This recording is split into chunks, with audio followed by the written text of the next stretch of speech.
round of applause for comedy's Ron Babcock. Hey, James Ross! Round of applause for James Ross! Winner of So You Think You Can Host, his prize, he got to introduce me. That's a shitty prize, man. You get to introduce Ron Babcock! Who? Cool. Guys, thanks for coming out tonight. It's been a really fun show so far. I've been enjoying it. Let me ask you a question. Is it bad when you consider watching one of your Netflix DVDs as being productive? Just slide that back in the envelope. Done and done! What else you got, life? I went to a street festival and I saw one of them statue street performers and I gave him $1 and then 5 minutes later realized, nope, just a statue. That joke was brought to you by weed. Makes anything possible. I just bought an Xbox 360, so you know things are going pretty good for this guy. I play Guitar Hero, that's my jam. I realized that if I actually spent the amount of time I spend playing Guitar Hero, actually playing guitar, I would have sex. That's it.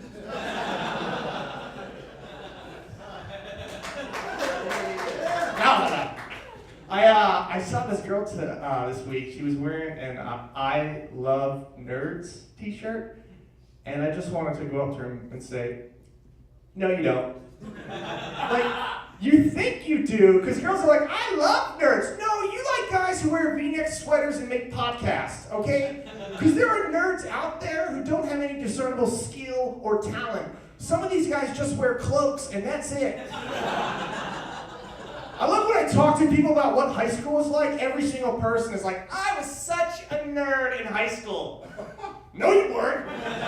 No, they were popular people. I remember them because they were dicks. The thing is, they were popular people, but now they're in hiding. Finding out somebody was popular in high school is like finding out who the Nazis were in World War II.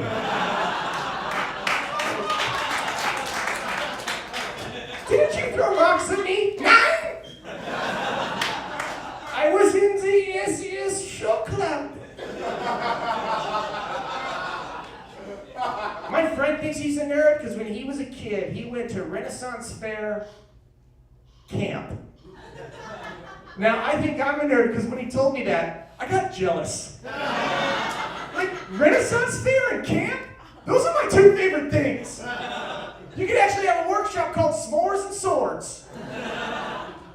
What's up, balcony? Are you guys allergic to fun? What I'm really trying to say is that I lost my virginity really late. Okay, I did actually. And I'm not going to tell you how old I was because it's kind of embarrassing. But let's just say if the radio was playing, it might have been getting hot in there.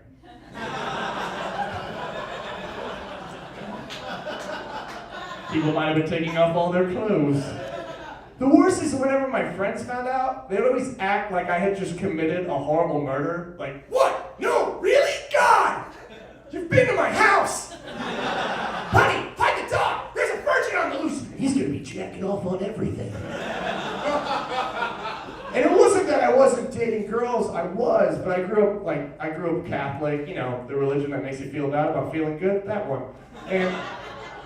And every time it got to that point, every girl would say the same thing. They'd be like, oh, you know, I don't know if I like want that responsibility. Like, what, are there fucking meetings that you have to go to? Like, I'm like, no, it doesn't work. You know what I felt like? Because every girl was like, oh, it's really cool you're a virgin. And I'd be like, oh, so do you want to have sex? No. Like, I got to the point where I just felt like a big boat, you know?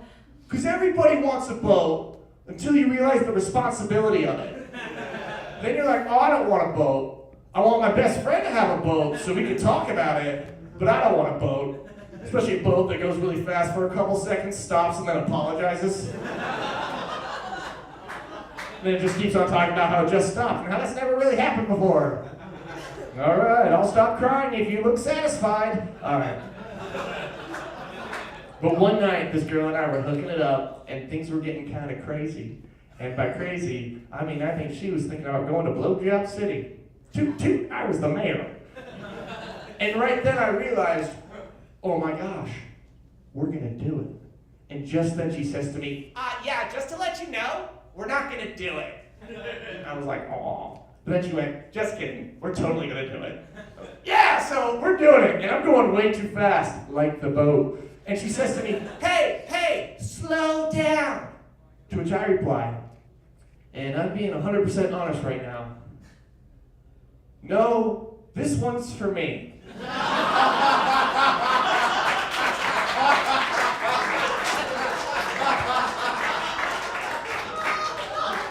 But she was the perfect girl to lose your virginity to. Why? Because some women love projects. She would set up goals for us. Ron, tonight we're gonna work on stamina, and tomorrow, style. It's like, oh my God, thank you, fuck teacher. It was great. But for those of you who lost your virginity before you were old enough to rent a car, it hurts. Guys who lose their virginity late go crazy. Because you start to think, I gotta fuck everything. Like, it just got to the point where I would show up at parties and be like, hey, guess who's fucking? All right, what do you guys want? Style or stamina? You can't have both. Style? I'll get my top hat. I actually just got out of a relationship, so I'm single and ready to tingle. Never works. What I hate about it, I hate the Facebook. I hate that when you have to put single and then everybody knows and it's a big, the worst is when you go from single to in a relationship. When we did that, her page blew up. Just everyone was like, congratulations, who's the lucky guy? One girl just wrote, yay, for a whole paragraph. I got one comment, gay. By two different dudes.